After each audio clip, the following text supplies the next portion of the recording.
जिल्ह्यात बुधवारी झालेल्या अवकाळी पावसानं 1297 हेक्टरवरील पिकांचं नुकसान झाल्याचा प्राथमिक अंदाज आहे। यामध्ये सर्वाधिक 1175 हेक्टरवरील कांद्याचा समावेश आहे। अवकाळीनं 30 गावातील 1990 शेतकऱ्यांचं नुकसान झालंय।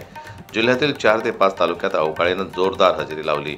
शिंदे, पळसे, माणसावंगी परिसरात गारपीट झाली होती, त्यामुळे झालेल्या नुकसानीचा अहवाल कृषी विभागानं प्रशासनाला सादर केला आहे। बागलाण, कळवण, दिंडोरी आणि नाशिक या तालुक्यांमध्ये अवकाळी पाऊस जोरदार झाला।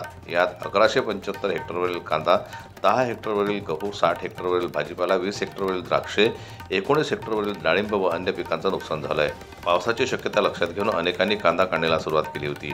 खळ्यात काढून ठेवलेला हा कांदा मोठ्या प्रमाणात भिजला। काढणीवर आलेला कांदाही भिजल्यानं हातातोंडाशी आलेला घास हिरावला गेल्याची भावना व्यक्त होत आहे।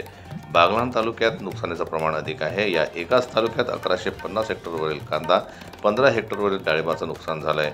बागलाण तालुक्यातील 18 बाधित गावांमध्ये 1700 शेतकरी, कळवणमधील एका गावात 120, नाशिकमधील 4 गावात 134 आणि दिंडोरी तालुक्यातील 7 गावातील 36 शेतकऱ्यांचं पावसामुळे नुकसान झाल्याचं अहवालात म्हटलेलं आहे।